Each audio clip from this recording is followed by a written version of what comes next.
الحمدللہ رب العالمین والصلاة والسلام علی سید الانبیاء والمرسلین اما بعد فاعوذ باللہ من الشیطان الرجیم بسم اللہ الرحمن الرحیم السلام علیکم ورحمۃ اللہ وبرکاتہ۔ امید ہے آپ تمام ہی احباب خیریت سے ہوں گے۔ اللہ تعالیٰ آپ کے روزے، تراویح اور دیگر نیک عبادات کو اپنی بارگاہ میں شرف قبولیت عطا فرمائیں۔ آپ کو بار بار حرمین شریفین کی زیارت کا شرف، مکۃ المکرمہ مدینہ المنورہ میں افطار و سحر کی سعادت و توفیق عطا فرمائیں۔ ناظرین کرام، آج کی نماز تراویح میں 12ویں پارے کے ربوع سے آغاز کیا، مکمل 12واں پارہ سماعت فرمایا اور 13ویں پارے کا پہلا آدھا آپ سماعت فرما چکے ہیں۔ 12ویں پارے کے آغاز میں ہی سورہ ہود ہے، تو آج ہم سورہ ہود میں اللہ رب العزت کی جانب سے بیان کردہ کچھ آیات آپ کے سامنے ذکر کریں گے۔ اللہ رب العزت نے سورہ ہود میں مختلف انبیاء علیہ السلام کا ذکر فرمایا، جس میں حضرت ہود علیہ السلام کا بھی تذکرہ شامل ہے، اور اسی مناسبت سے اس سورت کا نام سورہ ہود ہے۔ اس میں اولاً اللہ رب العزت نے حضرت نوح علیہ نبینا وعلیہ السلام کا بھی ذکر فرمایا۔ ناظرین ذی وقار، اللہ رب العزت نے سورہ ہود میں مختلف انبیاء علیہ السلام کا ذکر فرمایا، جس میں حضرت ہود علیہ نبینا وعلیہ السلام کا بھی تذکرہ شامل ہے۔ ناظرین کرام، حضرت ہود علیہ نبینا وعلیہ السلام کے تذکرے سے پہلے حضرت نوح علیہ نبینا وعلیہ السلام کا تذکرہ فرمایا۔ ناظرین، آپ جانتے ہیں کہ جب حضرت آدم علیہ نبینا وعلیہ السلام تشریف لائے تو آپ کی اولاد میں ایک طویل عرصے تک کوئی مشرک اور بت پرست نہیں ہوا۔ سب اللہ رب العزت کی عبادت کرتے تھے، خوشحال تھے۔ اللہ رب العزت کا فضل و احسان، رحمتیں، برکتیں ان کو شامل حال تھیں۔ لیکن پھر آہستہ آہستہ بت پرستی کا سلسلہ شروع ہوا، اور ایک یہ تفصیلی معاملہ ہے کہ کس طرح بت پرستی کا آغاز ہوا اور کس طرح شیاطین نے لوگوں کے قلوب کو اپنے گرد جمع کیے اور لوگوں کے قلوب کو انہوں نے اپنی جانب مائل کیا اور لوگوں کو بت پرستی، شرک اور اللہ رب العزت کے انکار پر آمادہ کر لیا۔ اور پھر اسی طرح سلسلہ چلتا رہا، اور اسی طرح حضرت آدم علیہ نبینا وعلیہ السلام کا سلسلہ چلتا رہا۔ مختلف انبیاء علیہ السلام اس دوران تشریف لائے، اور پھر اللہ تعالیٰ نے حضرت نوح علیہ نبینا وعلیہ السلام کو مبعوث فرمایا۔ آپ اپنی قوم میں تقریباً 950 سال کا عرصہ رہے، اور آپ ان کو سمجھاتے رہے، تبلیغ کرتے رہے، اللہ رب العزت کی جانب ان کو مائل کرنے کی کوشش کرتے رہے، لیکن وہ بڑی سرکش قوم تھی۔ ان کے محض کچھ افراد حضرت نوح علیہ نبینا وعلیہ السلام کی تبلیغ سے متاثر ہو کر وہ ایمان لے آئے، اور حضرت نوح علیہ نبینا وعلیہ السلام کا انہوں نے ساتھ دیا۔ اس کے علاوہ ساری قوم مشرک رہی، بت پرستی کرتی رہی، اور حضرت نوح علیہ نبینا وعلیہ السلام کی شدید مخالف اور دشمن رہی۔ اللہ رب العزت نے حضرت نوح علیہ نبینا وعلیہ السلام کو کشتی بنانے کا حکم دیا، اس کا تذکرہ بھی سورہ ہود میں موجود ہے۔ اللہ رب العزت نے کشتی بنانے کا حکم دیا۔ حضرت نوح علیہ نبینا وعلیہ السلام نے ایک طویل عرصے محنت کرنے کے بعد کشتی کو تیار کیا۔ جب کشتی بن رہی تھی، تیار ہو گئی، تو ان کی قوم اس وقت بھی سرکشی کی اعلیٰ حدوں کو چھو رہی تھی۔ حضرت نوح علیہ نبینا وعلیہ السلام کا استہزاء معاذ اللہ کیا جاتا تھا۔ دور دراز علاقے سے لوگ اس کشتی کو دیکھنے آتے اور مذاق کرتے، کیونکہ یہ بھی ایک امتحان تھا۔ کشتی کے لیے ایسی جگہ کا انتخاب کیا گیا کہ جو جگہ انتہائی خشک تھی، جس کے ارد گرد کہیں بھی دور تک پانی کا نام و نشان نہیں تھا۔ وہ لوگ تعجب میں تھے کہ یہ کشتی آخر چلے گی کہاں۔ اس اعتبار سے وہ کشتی بنانے کے سلسلے میں مذاق کیا کرتے تھے۔ لیکن اللہ رب العزت کا پھر وعدہ آیا، اور تقریباً مسلسل 40 روز تک بارش ہوتی رہی۔ اوپر سے بارش کے ذریعے پانی برسایا، اور نیچے زمین نے اپنے پانی کا منہ کھول دیا۔ اس طرح پانی زمین میں بہت ہی اونچی سطح تک جا پہنچا۔ تقریباً جتنے بھی پہاڑ تھے وہ سب پانی کے نیچے آ گئے، اور پانی ان سے بھی بلند و بالا ہو گیا۔ کوئی مقام ایسا نہیں تھا کہ جو پانی سے بچا ہو۔ صرف وہی لوگ پانی سے محفوظ رہے جو حضرت نوح علیہ نبینا وعلیہ السلام کے ساتھ اس کشتی نجات میں شامل تھے، اس کے مسافر تھے۔ وہ جانور، وہ پرندے اور وہ انسان جو کشتی میں تھے وہ محفوظ رہے۔ اس کے علاوہ زمین پر تمام لوگ، تمام کافر، تمام بت پرست، تمام مشرک تباہ و برباد ہو گئے۔ پھر ایک عرصے کے بعد جب کشتی رکی، طوفان نوح تھما، کشتی رکی، جو لوگ تھے وہ کشتی سے اترے اور پھر اللہ رب العزت کا شکر ادا کیا اور عبادات و ریاضات کا سلسلہ شروع ہوا۔ ناظرین یہاں یہ بھی ذہن میں رکھیں، حضرت نوح علیہ نبینا علیہ السلام کے ساتھ جتنے مومنین تھے ان میں سے کسی کی اولاد آگے نہ چلی۔ اس کشتی میں حضرت نوح علیہ نبینا علیہ السلام کی جو اولاد تھی، آپ کے جو شہزادے تھے، آپ کے جو بیٹے تھے، انہی کی اولاد پھر آگے چلی۔ آگے جتنے بھی مومنین تھے ان تمام کا انتقال ہو گیا اور کسی کی بھی اولاد آگے نہیں چلی۔ پھر اللہ تعالیٰ نے حضرت نوح علیہ نبینا علیہ السلام کی قوم میں وہ برکت عطا فرمائی، آپ کی اولاد میں وہ برکت عطا فرمائی کہ تھوڑے ہی عرصے میں بہت ہی دور دراز علاقوں تک آپ کی اولاد پہنچ گئی۔ اسی وجہ سے آپ کو آدم ثانی بھی کہا جاتا ہے کہ پہلے نسل انسانی کا سلسلہ حضرت آدم علیہ نبینا علیہ السلام سے شروع ہوا، جو حضرت نوح علیہ نبینا علیہ السلام کے زمانے تک رہا۔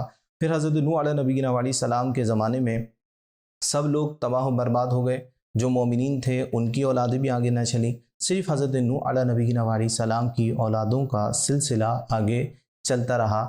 آج جتنے لوگ موجود ہیں وہ سب حضرت نوح علیہ نبینا علیہ السلام کی اولاد سے ہیں، اس لیے آپ کو آدم ثانی کا بھی لقب دیا جاتا ہے۔ حضرت نوح علیہ نبینا علیہ السلام ہی کی قوم میں ایک عاد نامی شخص تھے، انہی کی جو آگے نسلیں چلیں وہ قوم عاد کہلائیں۔ اسی قوم عاد کی طرف حضرت ہود علیہ نبینا علیہ السلام کو اللہ رب العزت نے مبعوث فرمایا۔ اللہ رب العزت نے ارشاد فرمایا وَإِلَىٰ عَادٍ أَخَاهُمْ هُودًا، اور ہم نے عاد کی طرف ان کے بھائی ہود کو بھیجا۔ ناظرین ذی وقار، حضرت ہود علیہ نبینا علیہ السلام قوم عاد سے ہی ہیں۔ قوم عاد حضرت نوح علیہ نبینا علیہ السلام کی اولاد سے ہیں، اور حضرت ہود علیہ نبینا علیہ السلام کی جو قوم عاد ہے، ان کے بارے میں ذکر کیا جاتا ہے کہ یہ اپنے زمانے کے بڑے طاقتور، قداور اور بہت ہی قوت اور بہادر لوگ شمار کیے جاتے تھے۔ یہ بہت ہی قداور لوگ تھے، بڑی طاقت و قدرت رکھنے والے تھے، مال و دولت رکھنے والے تھے۔ اللہ تعالیٰ نے ان کے لیے زمینی خزانوں کا منہ کھول دیا، زمین ہر طرح کے خزانے ان کے ساتھ شیئر کرنے لگی، اور سبزہ، پھل، فروٹ اور جتنی بھی اللہ تعالیٰ کی نعمتیں ہیں ان سے یہ مستفیض ہوتے رہے۔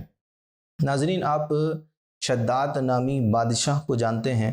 یہ شداد نامی بادشاہ قوم عاد سے ہی تعلق رکھتا تھا، اور یہ اتنا امیر اور کبیر تھا اور اتنا طاقت و قدرت رکھنے والا تھا کہ اس نے زمین پر ایک جنت بنائی، اور اس جنت کی خوبصورتی اور اس کی بناوٹ اور اس میں استعمال ہونے والا جو مواد ہے، استعمال ہونے والی جو چیزیں ہیں، وہ سن کر لوگ حیران ہو جاتے ہیں کہ اتنی اہم اور اتنی قیمتی چیزیں اس نے اپنی زمین پر اور اپنی در و دیوار پر جنت نامی جگہ میں بنائی تھی۔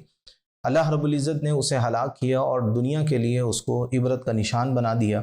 اس طرح کی بڑی طاقتور لوگ، بڑی طاقتور شخصیات قوم عاد میں موجود تھیں۔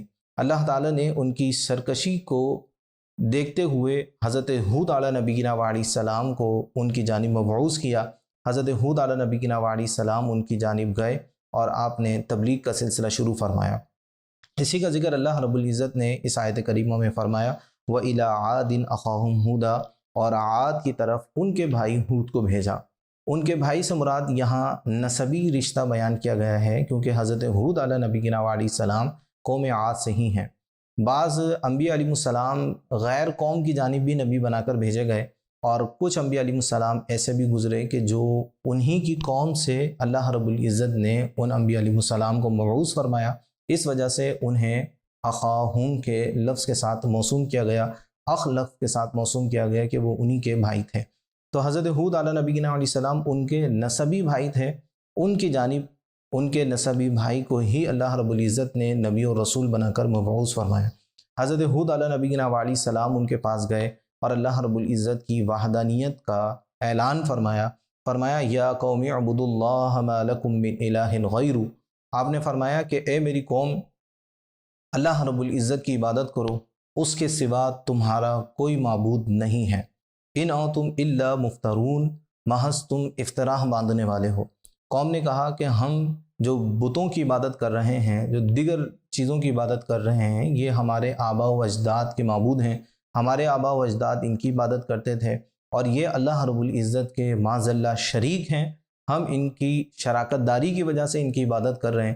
تو آپ نے فرمایا کہ تم صرف افتراء باندھتے ہو، اللہ رب العزت ہی کی عبادت کرو، اس کے سوا تمہارا کوئی معبود نہیں ہے، اللہ رب العزت کا کوئی شریک نہیں ہے۔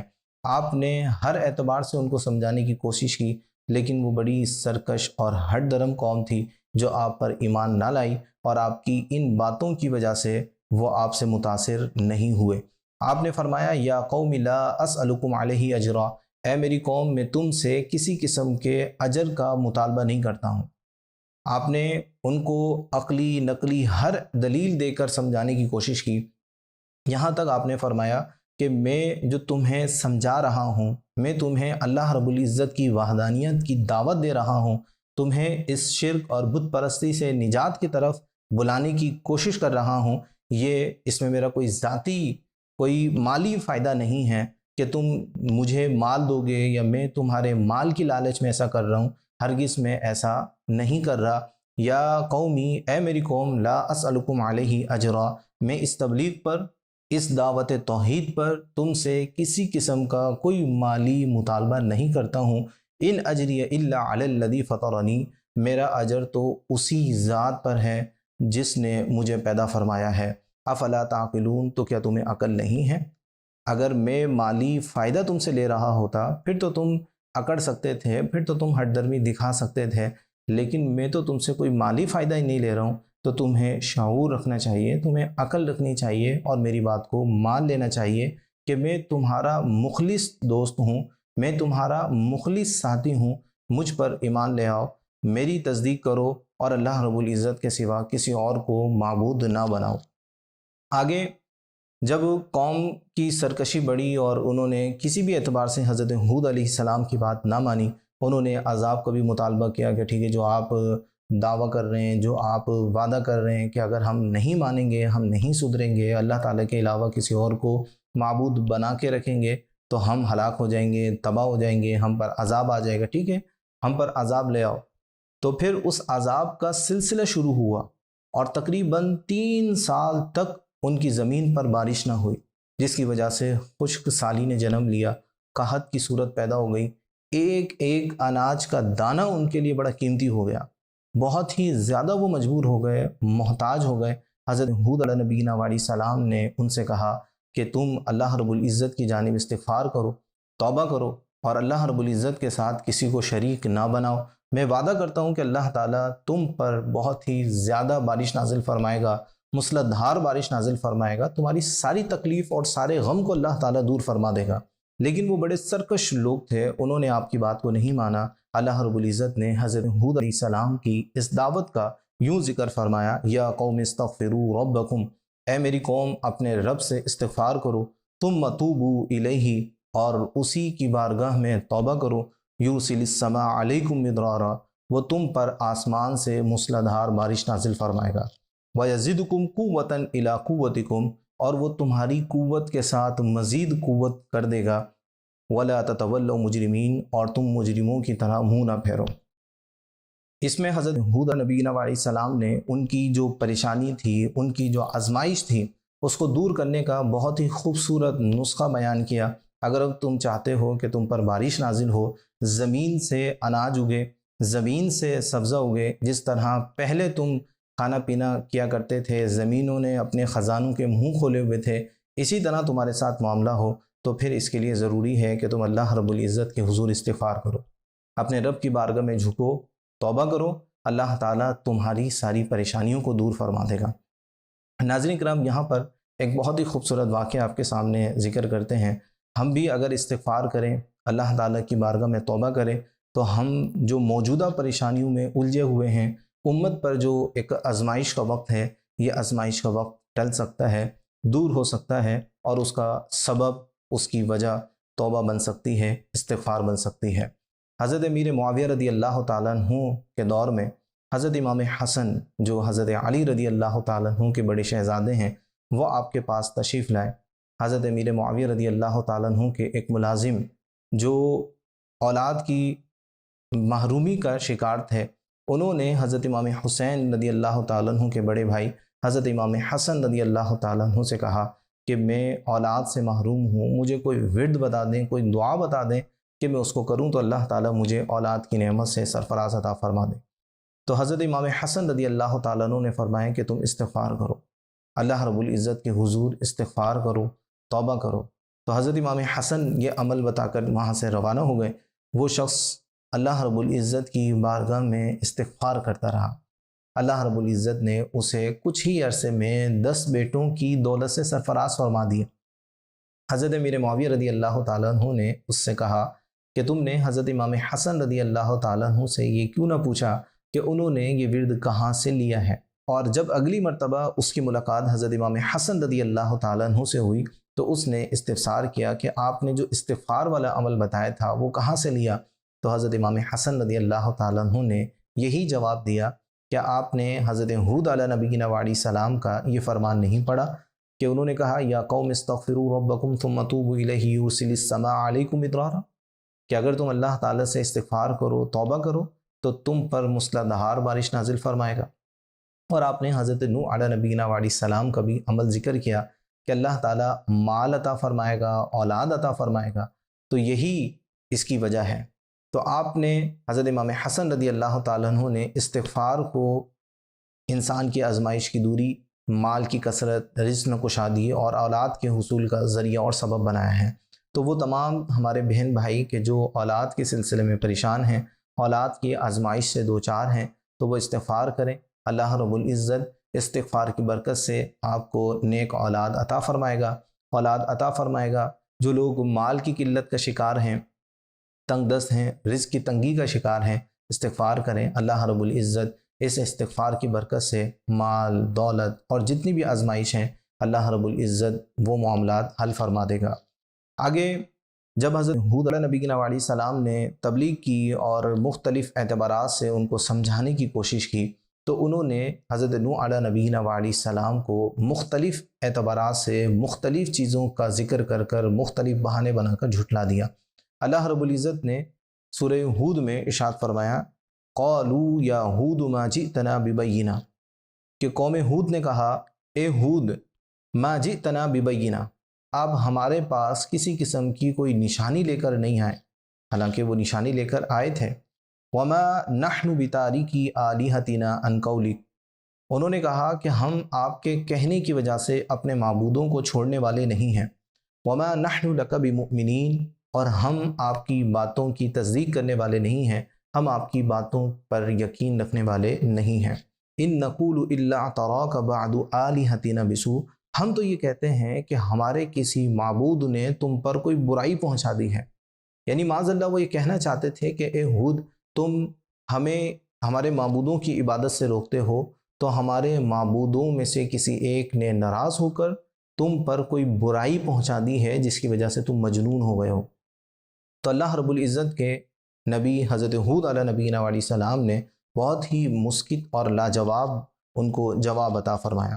آپ نے فرمایا قال انی اشہد اللہ، میں اللہ رب العزت کو گواہ بناتا ہوں، واشہدوا انی بریء مما تشرکون من دونی، اور میں تمہیں بھی گواہ بناتا ہوں کہ میں براءت کا اظہار کرتا ہوں، میں بیزار ہوں ان چیزوں سے، ان معبودوں سے جنہیں تم اللہ رب العزت کے علاوہ اللہ تعالیٰ کا شریک ٹھہراتے ہو۔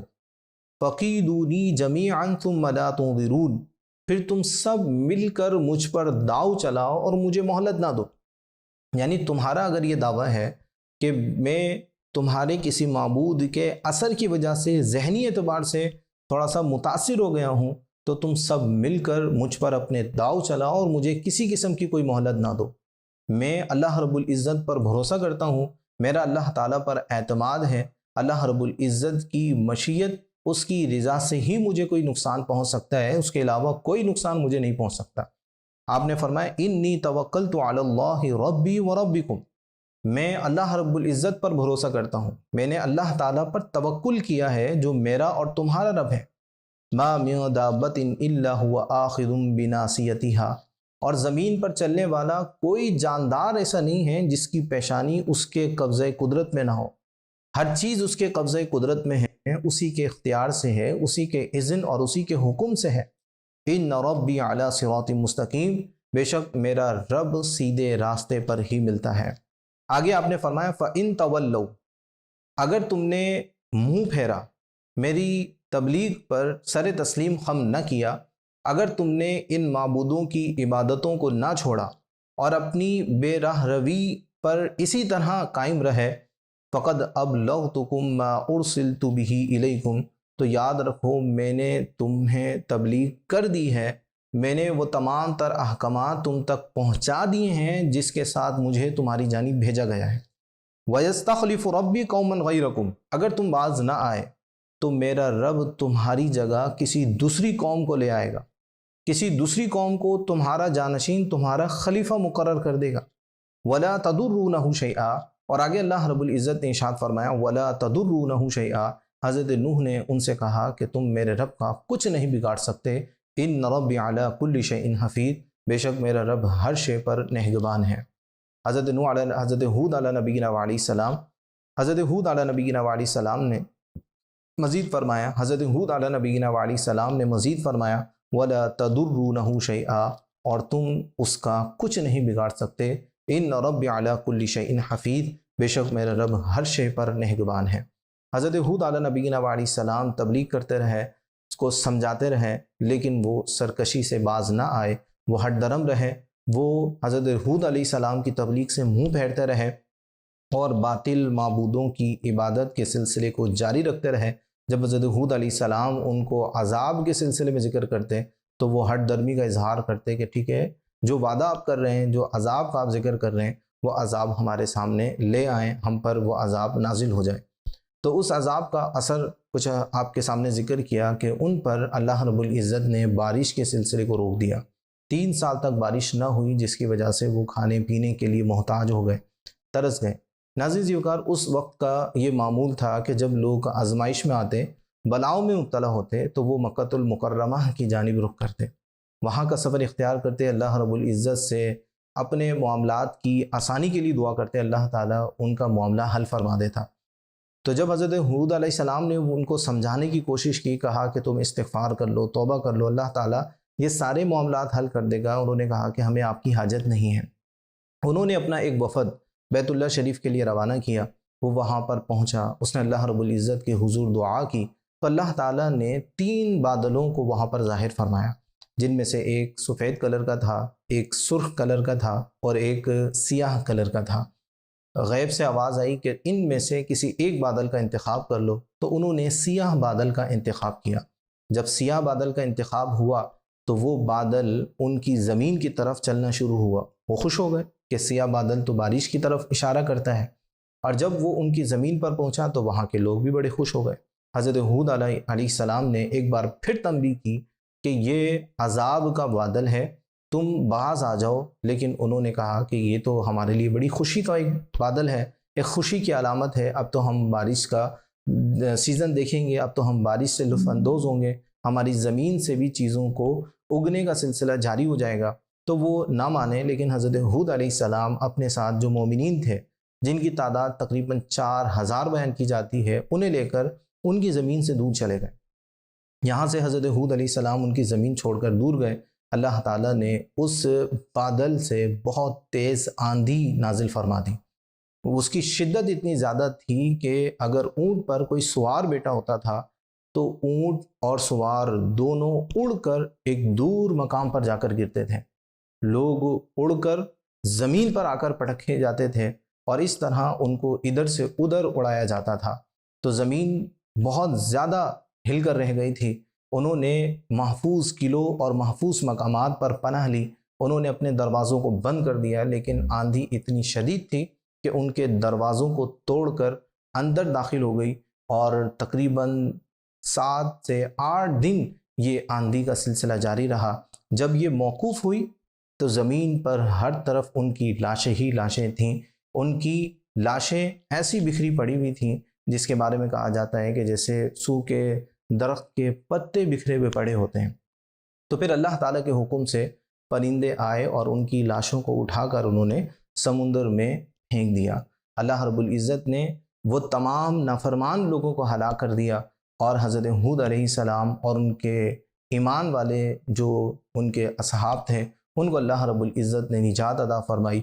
آگے اللہ تعالیٰ نے حضرت ہود علیہ السلام اور مومنین کی نجات کا ذکر فرمایا، وَلَمَّا جَاءَ أَمْرُنَا، اور جب ہمارا حکم آ گیا نجینا ہودا والذین آمنوا معہ برحمت منا، تو ہم نے اپنی رحمت سے ہود اور جو ان کے ساتھ ایمان والے تھے انہیں پناہ دی، ونجیناہم من عذاب غلیظ، اور ہم نے ان سب کو غلیظ عذاب سے، سخت عذاب سے نجات عطا فرمائی۔ وَتِلْكَ عَادٌ، یہاں سے امت کو خطاب ہے، نبی پاک علیہ الصلوۃ والسلام کی امت سے اللہ تعالیٰ خطاب فرما رہا ہے۔ وَتِلْكَ عَادٌ، اور یہ عاد، ان کی قبریں، ان پر ہونے والے معاملات، یہ جحدوا بآیات ربہم، وہ اس وجہ سے تھے کہ انہوں نے اپنے رب کی آیات کا انکار کیا، وعصوا رسولہ، اور انہوں نے اپنے رسولوں کی نافرمانی کی، واتبعوا امر کل جبار عنید، اور انہوں نے ہر بڑے سرکش ہٹ درہم کی پیروی کی، اس کے پیچھے چلے۔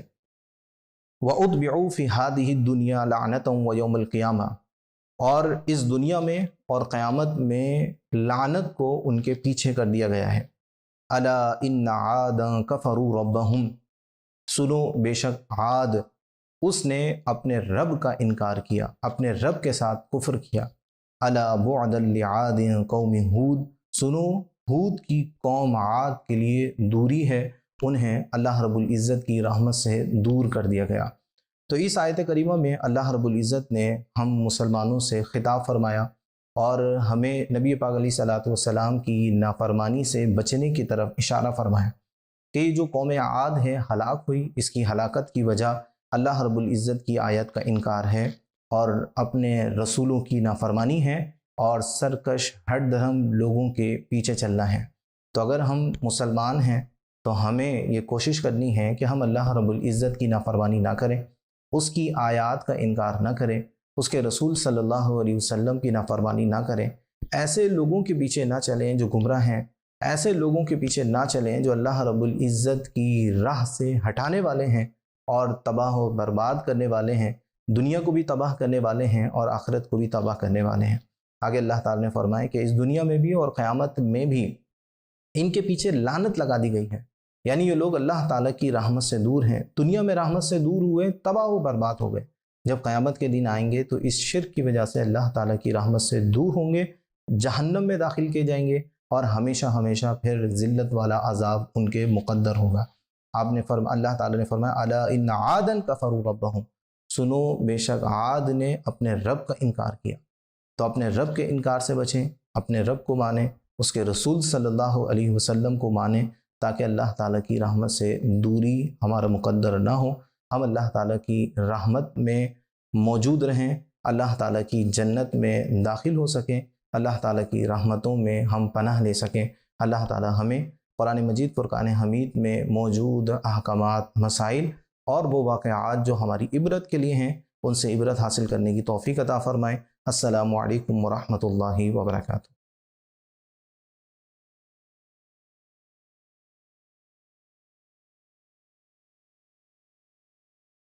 الحمد للہ رب العالمین والصلاة والسلام علی سید الانبیاء والمرسلین، اما بعد فاعوذ باللہ من الشیطان الرجیم، بسم اللہ الرحمن الرحیم۔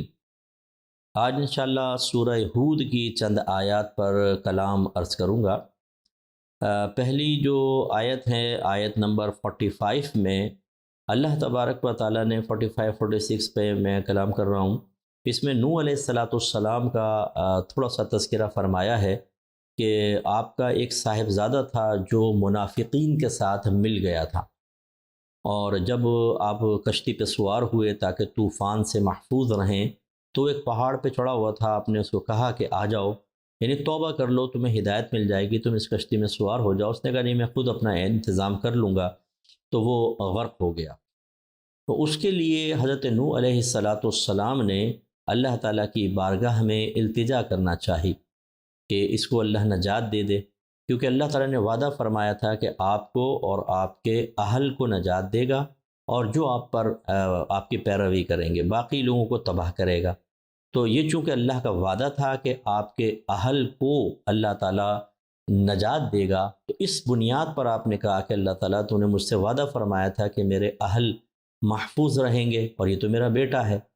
تو اللہ تعالیٰ نے فرمایا کہ یہ آپ کے اہل میں سے نہیں ہے، میں آیات ابھی پڑھتا ہوں لیکن آپ کو پس منظر سمجھا رہا ہوں کہ آپ کے اہل میں سے نہیں ہے۔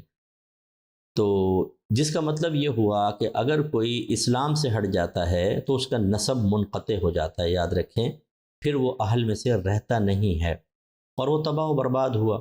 اس واقعے کو اللہ نے یہاں ذکر فرمایا تو اللہ تعالیٰ فرماتا ہے وَنَادَى رُوحُ الرَّبَّ، اور ندا کی نوح نے اپنے رب کو، فقال، چنانچہ عرض کی، ربی، اے میرے رب، ان ابنی من اہلی، بے شک میرا بیٹا میرے اہل میں سے ہے، وَإِنَّ وَعْدَكَ الْحَقُّ، اور بے شک تیرا وعدہ تو حق ہے، کیونکہ تو نے وعدہ فرمایا کہ آپ کے اہل کو محفوظ رکھے گا، تو اللہ تعالیٰ یہ بھی میرے اہل میں سے اس کو معاف کر دے۔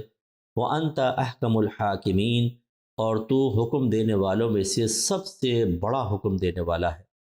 اب اللہ تبارک و تعالیٰ نے کیا بیان فرمایا، دیکھیے، اللہ فرماتا ہے قال یا نوح، اللہ تعالیٰ نے فرمایا کہ اے نوح، انہ لیس من اہلک، بے شک یہ آپ کے اہل میں سے نہیں ہے، انہ عمل غیر صالح، بے شک اس کا عمل اچھا نہیں ہے، فلا نسألنی ما لیس لک بہ علم، تو آپ مجھ سے ایسی چیز کے بارے میں سوال نہ کریں جس کا آپ کو علم نہیں ہے۔ یعنی ابھی تک چونکہ علم یہ دیا نہیں گیا تھا، آپ سمجھے کہ جو میرے اہل میں ہوگا نجات پائے گا، چاہے وہ میرے نظریات سے، میرے عقائد سے اختلاف بھی رکھتا ہو، اور اللہ نے ثابت فرمایا کہ نہیں، جو آپ سمجھے کہ بس آپ کی اولاد میں سے ہوگا، گھر والوں میں سے ہوگا، نجات پائے گا، نہیں، ابھی آپ کو اس کا علم نہیں ہے، اس لیے آپ کویسچن کر رہے ہیں، یہ سوال ابھی نہ کریں، بلکہ آپ کے اہل میں سے مراد وہ جو آپ پر باقاعدہ ایمان لائے اور توحید پر قائم، اور یہ قائم نہیں رہا، لہٰذا یہ تو آپ کے اہل میں سے ہے ہی نہیں۔ انی اعظک ان تکون من الجاہلین، بے شک میں، اللہ تعالیٰ فرماتا ہے کہ بے شک میں آپ کو نصیحت کرتا ہوں کہ آپ لا علموں میں سے نہ ہو جائیں۔ جب یہ بات کہی، قالا، تو آپ نے عرض کی، ربی، اے میرے رب، انی اعوذ بکا، بے شک میں تیری پناہ چاہتا ہوں، ان اسألک ما لیس لی بہ علم، کہ میں سوال کروں ایسی چیز کا جس کے بارے میں مجھے علم ہی نہیں، وَإِلَّا تَغْفِرْ لِي وَتَرْحَمْنِي أَكُن مِّنَ الْخَاسِرِينَ، اگر تو نے میری بخشش نہ فرمائی اور مجھ پہ رحم نہ کیا تو میں تو خسارہ اٹھانے والوں میں سے ہو جاؤں گا۔ میرے تمام بہن بھائی جو مجھے سماعت فرما رہے ہیں، یاد رکھیے، اگر میں ایک عالم ہوں، میں مفتی ہوں، اگر میرے بچوں کا عمل، میری فیملی کا عمل غلط ہوگا تو نسبت کو میں بیکار نہیں کہہ رہا ہوں، نسبت تو کارآمد ہوتی ہے، لیکن ایسا نہیں ہے کہ ان کے گناہوں کو بالکل نظر انداز کر دیا جائے، ان کی گرفتی نہ ہو۔ اسی طرح اگر کوئی پیر صاحب ہیں، ان کی اولاد، ان کے گھر والے غلط حرکتیں کرتے ہیں، بے پردہ ہیں، مریدین کے سامنے آ رہے ہیں، اور اس کے علاوہ خلاف شرع امور علانیہ طور پہ کر رہے ہیں، اور پیر صاحب اس زوم میں ہیں کہ چونکہ میں پیر ہوں، لاکھوں میرے متبعین ہیں، ان کی گرفت نہیں ہوگی، یا فیملی اس زوم فاسد میں ہے کہ اب تو ہمارا ایسی نسبت اور تعلق ہو گئی، میدان محشر میں بخشے جائیں گے، یہ ٹھیک نہیں ہے۔ کہیں اللہ کا یہ وعدہ نہیں ہے کہ اگر کسی کی اولاد گناہوں میں مبتلا ہوگی تو اللہ تعالیٰ اس کو نظر انداز فرما دے گا، اس وجہ سے کہ اس کا باپ عالم ہے، مفتی ہے، بہت بڑا پیر ہے۔ جب صحابہ کرام علیہم رضوان اور ہم اہل بیت اطہار کے بارے میں دیکھتے ہیں کہ نہ تو صحابہ اور اہل بیت اطہار نے کبھی عمل میں کوتاہی کی، نہ ان کی اولادوں نے کی، تو پھر ہم کون سے اسپیشل آ گئے؟ اب اچھی طرح سمجھ لیجئے کہ دو چیزیں ہیں، ایک تو یہ کہ کوئی اولاد وغیرہ کفر میں مبتلا ہو جائے، مرتد ہو جائے، اور ایک ہوتا ہے کہ ایسے ہی کسی مذہبی شخص کی اولاد مرتد تو نہ ہو، بے عمل ہو جائے، تو ان دونوں میں تھوڑا سا فرق ہے۔ اگر تو مرتد ہو گیا، اسی کا یہ ذکر ہے، تو پھر تو یہ نسبت اور نسب کوئی نفع نہیں دے گا، اچھی طرح یاد رکھیں، چاہے کسی سے بھی اس کا تعلق ہو، اگر مرتد ہو گیا، اسلام سے باہر ہو گیا، پھر اس کے لیے وہی وعیدیں ہیں کہ جو اسلام پہ مر گیا وہ ہمیشہ ہمیشہ جہنم میں جائے گا۔ اس لیے نسبت رکھنے والے اس اعتبار سے ضرور خوف محسوس کریں کہ اگر خدا نخواستہ اس نسبت کے بھروسے میں کھل کر گناہ کیے، بے خوفی رہی، جہنم سے نہ ڈرے، اللہ کے عذاب کا خوف نہ رکھا، اور خدا نخواستہ، خدا نہ کرے شیطان نے ایمان ضائع کروا دیا، کفر میں مبتلا فرما دیا. پتہ ہی نہیں ہے صاحب. اگر ایک آدمی خود علم نہ سیکھے تو نسبت بعض اوقات کام نہیں آتی، آدمی گناہ میں مبتلا ہو جاتا ہے، کفر کر بیٹھتا ہے، تو پھر تو گئے کام سے. اور اگر مسلمان ہی مرے لیکن بے عمل ہے تو یہ مشیت الہی پر موقوف ہوگی. اس میں نسبت ضرور انشاءاللہ فائدہ دے گی، لیکن یہ کوئی گارنٹی نہیں ہے کہ ضرور اللہ تبارک و تعالیٰ ان کی غلطیوں کوتاہیوں سے درگزر فرما دے گا. اگر آپ کے پاس دلیل ہے تو پیش کریں کہ پیر کا بچہ گناہ بھی کر لے تو ضرور بخشا جائے گا، مفتی کا بچہ بچ جائے گا، نعت خان کا بچہ بچ جائے گا، مشہور قاری صاحب کا بچ جائے گا، بہت بڑے کوئی اسکالر معروف ہیں، مقرر ہیں، مبلغ ہیں، ان کا بچہ ضرور بچے گا چاہے کچھ بھی کرتا رہے. اگر ہے تو دلیل دیجئے. غلط روش ہے، غلط طریقہ ہے. اولاد کا ہمارا ہمیں ذہن بنانا چاہیے اور یہ آیات بیان کرنی چاہیے. دوسری بات یہ ہے کہ جب کوئی کفر میں مبتلا ہو جائے تو پھر اس کی بخشش کے لیے دعا نہیں کر سکتے ہیں. اچھی طرح یاد رکھیں، وہ لڑکا کافر ہو گیا تھا. حضرت نوح علیہ السلام کو اس وقت تک علم نہیں تھا، آپ کو مغالطہ ہوا کہ میرے اہل میں شاید یہ شامل ہے، لیکن جب اللہ تعالیٰ نے منع فرما دیا اس کے بعد دوسری کوئی دعا نہیں کی، فوراً اس پر راضی ہوئے کہ اللہ تعالیٰ تیرا اصول ہے. اس لیے اچھی طرح یاد رکھیں کہ یہ تو نبی کا صاحبزادہ تھا، نبی کا بیٹا تھا اور تباہ ہو گیا صرف کفر پر قائم رہنے کی وجہ سے وہ گیا. تو جو کوئی ایسی نسبت بھی نہ رکھے اور ہمیشہ ہمیشہ کا کافر ہو وہ مرے اور ہم اس کے لیے دعائیں کریں. یاد رکھیں علماء نے واضح طور پہ فرمایا چونکہ اللہ تعالیٰ کی بے شمار قرآن میں نصوص ایسی موجود ہیں کہ جب کافر مرتا ہے اور حالت کفر میں مر جائے تو اس کے لیے کوئی راحت نہیں ہے، پھر عذابات ہی عذابات. اس کے لیے موت کے وقت بھی عذاب، قبر میں بھی عذاب، میدان محشر میں ذلت، اور پھر ہمیشہ ہمیشہ کے لیے جہنم میں داخلہ. یہ بہت ساری آیات ان مضامین پر مشتمل ہیں. اب اگر کوئی کسی کافر کے مرنے پر دعائے بخشش و مغفرت کر دیتا ہے، یہ اس کے لیے ریسٹ ان پیس وغیرہ کے جملے کہہ دیتا ہے، اس کا مطلب ہے اسے ان آیات پر یقین نہیں ہے، شبہ ہے کہ شاید یہ آیات پتہ نہیں صحیح ہے کہ نہیں، اسی لیے تو آپ اس کے خلاف جا رہے ہیں. اور آیات میں شک کرنے کی وجہ سے ایسا شخص دائرہ اسلام سے خارج ہوگا. اس لیے کسی بھی کافر کے لیے دعا کرنا، دعائے بخشش و مغفرت کرنا، وہ اسلام سے انسان کو باہر کر دیتا ہے. لیکن میرا لفظ یاد رکھیے گا، سمجھیے گا اس بات کو، کافر کے لیے، ٹھیک ہے. اگر فرض کر لیں کوئی ایسا شخص ہے جس کے بارے میں آپ کو یہ گمان ہے کہ شاید یہ مسلمان نہیں تھا اور کسی نے اس کے لیے دعا کی، تو پھر آپ فوراً اس کے لیے حکم کفر نہیں لگا سکتے. پہلے یہ ثابت کریں کہ جو مرا ہے وہ واقعی کافر ہے، اس کے عقائد کفری آپ کو معلوم ہونے چاہیے. کوئی بھی ایسی چیز جس سے واقعی اس پہ حکم کفر لگتا ہو، یہ نہیں کہ آپ کے گمان میں شاید یہ کافر ہے اور اس نے دعا کر دی تو یہ دائرہ اسلام سے خارج. یہ میں اس لیے آپ کو بات عرض کر رہا ہوں کہ بعض اوقات ہم مبالغہ آرائی میں مبتلا ہو جاتے ہیں اور اس وقت قانون شرع کو خود پھلانگ جاتے ہیں. فلاں نے فلاں کے لیے دعا کیوں کر دی؟ نہیں کرنی چاہیے تھی، وہ تو کافر تھا. اچھا کافر تھا، اچھا ثابت کریں کہ وہ کافر تھا، اب آئیں بائیں شائیں.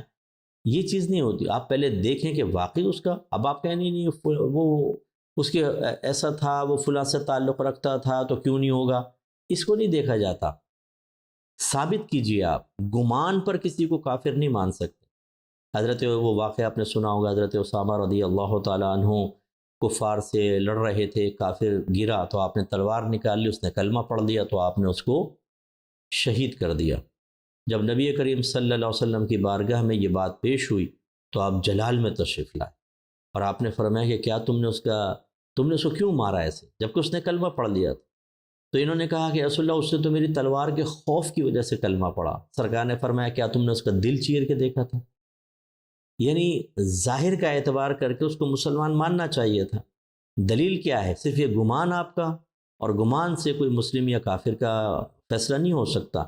اس لیے سمجھیں، ہمارے جو مطلب بعض بچے ایسے ہوتے ہیں یکسر جو بہت ہی جوشیلے قسم کے ہوتے ہیں، وہ کہتے ہیں جو اس کا تعلق فلاں سے ہوگا وہ ضرور کافر ہوگا، فلاں سے ہوگا ضرور کافر ہوگا. ایسا نہ کیجئے. جب فرد واحد آپ کے سامنے ہوتا ہے تو اس کے نظریات، اس کے عقائد آپ ثابت کریں کہ اس قسم کے ہیں کہ ان پر آپ کو سخت حکم لگا سکیں، پھر اس کے بعد آپ وہ طرز عمل اختیار کر سکتے ہیں. ورنہ جب تک آپ کو اس کے دائرہ اسلام سے خارج ہونے کے بارے میں علم نہ ہو، آپ احتیاط تو کریں، دعا نہ کریں. آپ میل ملاپ کے معاملات میں احتیاط کرنا چاہیں الگ، لیکن حکم کفر جاری نہیں کر سکتے۔ یہ چیز ذرا سمجھیے گا، بہت ہی اہم چیز ہے۔ اور پھر آپ نے یہ بھی یاد رکھیں کہ بعض اوقات ایسا ہوتا ہے کہ انبیاء علیہم السلام کو بھی غیوبات، بعض چیزوں کا علم نہیں دیا جاتا۔ جیسے آپ صاحبزادے کے انجام سے آپ کو نہیں پتہ تھا کہ انجام کیا ہوگا، اور لیکن ہو گیا، اللہ کے علم میں تھا۔ اس لیے یاد رکھیں کہ کوئی اگر نبی ہوں ہر چیز کا ان کو علم ہو فیوچر کا، یہ ضروری نہیں، اللہ کے بتائے بغیر نہیں ہو سکتا۔ اس طرح صحابہ کرام ہیں، اسی طرح آپ کے پیر صاحب ہیں۔ بعض لوگ یہ ایک اسٹینڈرڈ بنا لیتے ہیں کہ اگر پیر صاحب نے میرے دل کی بات بتا دی تو پھر میں ان کو ولی مان لوں گا۔ یہ آپ نے کہاں سے نکال لیا اپنا ضابطہ؟ اس طرح نہ کریں، یہ دیکھیں وہ شریعت پہ چل رہے ہیں کہ نہیں۔ اور اس کے بعد پھر ایک نبی یہ کہہ رہا ہے، اللہ اگر تو نے میری بخشش نہ فرمائی، تو نے مجھ پر رحم نہ کیا، تو میں خسارہ اٹھانے والوں میں سے ہو جاؤں گا۔ اسی طرح کا مضمون میرے آقا صلی اللہ علیہ وسلم نے بیان فرمایا۔ آپ نے صحابہ سے فرمایا کوئی بھی شخص اللہ کی اپنے عمل سے جنت میں نہیں جائے گا، اللہ کی رحمت سے جنت میں جائے گا۔ صحابہ کرام نے دائرہ ادب میں رہ کے عرض کیا، رسول اللہ کیا آپ بھی؟ سرکار نے فرمایا کہ ہاں میں بھی اپنے عمل سے نہیں جاؤں گا جب تک کہ اللہ کی رحمت مجھے نہ ڈھانپ لے۔ اس سے ذرا میں ان بھائی بہنوں کے بارے میں، ان بھائی بہنوں کو خدمت میں دائرہ ادب میں رہ کے گزارش کرنا چاہتا ہوں۔ عالم بن گئے، مفتی ہو گئے، پیر بن گئے، پیر کے صاحبزادے ہیں، گدی سنبھال لی، بڑے نعت خوان ہو گئے، بڑے قاری حضرات ہو گئے، نمازیں پڑھنے لگ گئے، حج کر لیے، 10 حج کیے ہیں جی، 50 عمرے کیے ہیں، غریبوں کو کھانا کھلاتے ہیں، بچیوں کی شادی کروا دی، روزانہ قرآن پاک کی تلاوت کرتے ہیں، 1000 مرتبہ درود پاک پڑھتے ہیں۔ اس کے بعد جس کے باطن میں ان میں سے کسی میں خرابی، وہ سمجھتا ہے کہ اب میں تو آخرت میں قابل گرفت ہوں گا ہی نہیں، جہنم میں یہ جا سکتا ہے، یہ جا سکتا ہے، یہ جا سکتا ہے، میں تو جا ہی نہیں سکتا ہوں۔ وہ ہو جاتے ہیں بے خوف۔ جب بے خوف ہوتے ہیں اور اس طرح کا آخرت کے بارے میں اطمینان حاصل کر لیتے ہیں جو شیطان ڈالتا ہے دل میں، پھر انسان عجب و خود پسندی میں مبتلا ہوتا ہے۔ پھر آتا ہے اندر تکبر، جس کی علامت یہ ہوتی ہے اگر کوئی نصیحت بھی کرنا چاہے اس کی نصیحت قبول نہیں کرتے۔ مجھے کر رہا نصیحت، میں جنتی آدمی، تم اپنے بارے میں فکر کرو۔ نبی سے بڑھ کر مقام کس کا ہو سکتا ہے؟ اور سلسلہ نبوت تو تمام ہو چکا ہے۔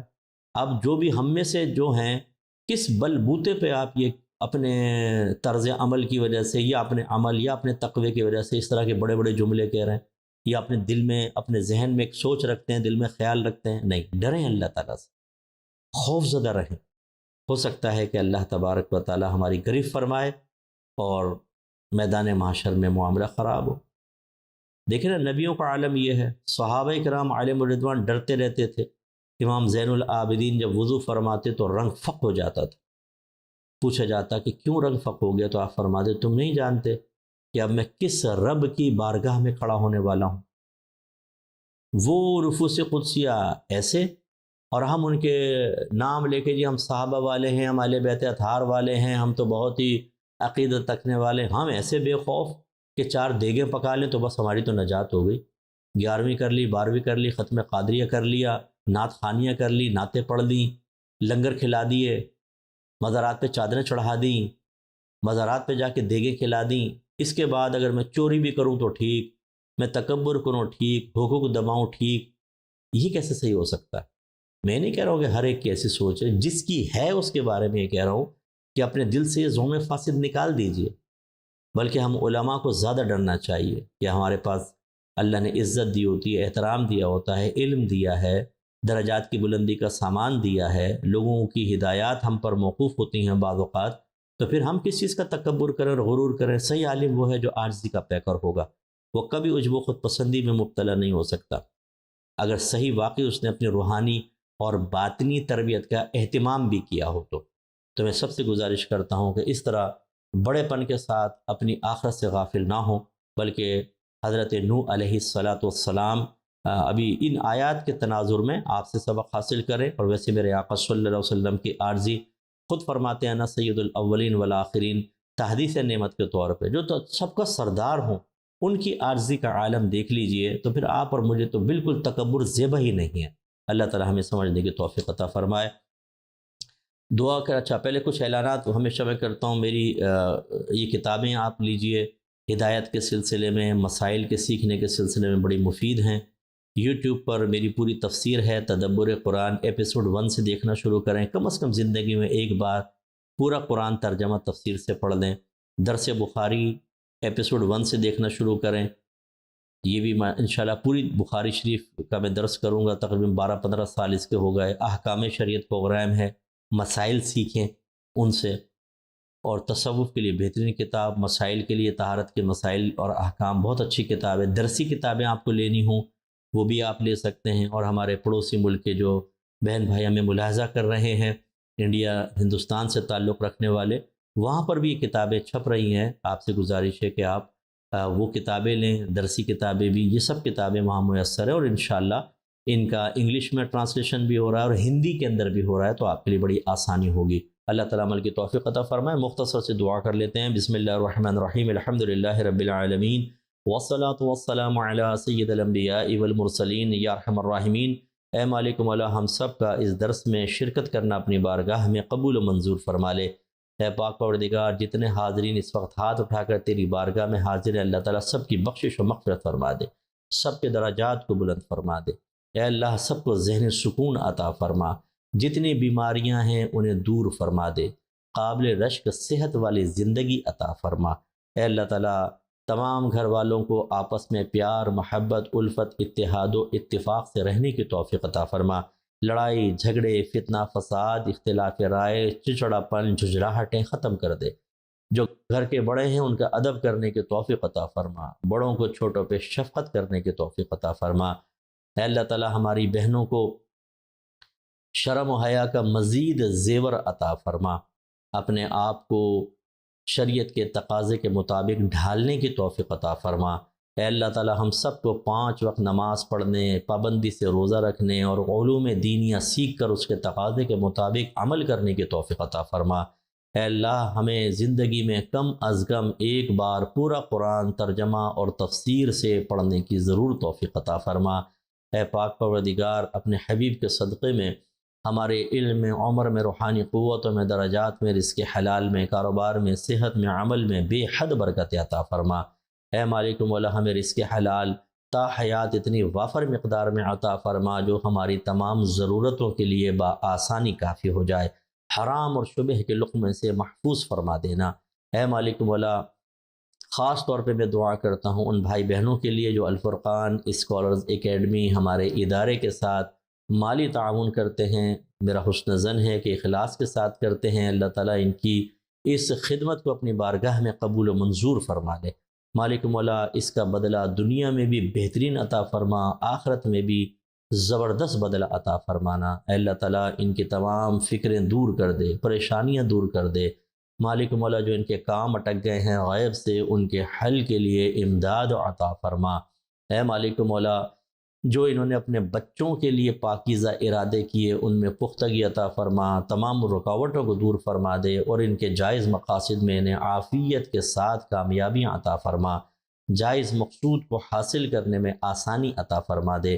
پاک پروردگار جتنے بھی ایسے بہن بھائی ہیں انہیں ہر صغیرہ کبیرہ ظاہری باطنی گناہ سے بچنے کی طاقت و ہمت عطا فرما. اے مالک مولا ہم سب کو میدان محشر میں نبی کریم صلی اللہ علیہ وسلم کی زیارت و شفاعت سے مشرف فرمانا، عرش کا سایہ نصیب فرمانا، میدان محشر کی بھوک پیاس گرمی ندامت ذلت رسوائی پچھتاوے سے محفوظ فرمانا.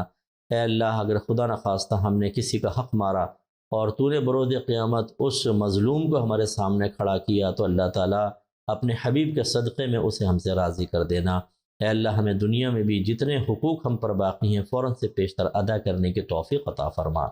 مالک مولا نبی کریم صلی اللہ علیہ وسلم کے نورانی ہاتھوں سے حوض کوثر کے چھلکتے ہوئے جام پینے کی توفیق عطا فرمانا.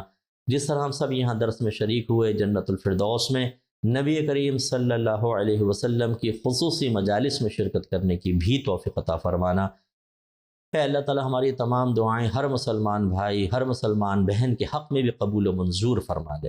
صلی اللہ تعالی علی خیر خلقہ و نور عرشہ سیدنا و مولانا محمد وعلی آلہ و صحبہ اجمعین برحمتک یا ارحم الراحمین.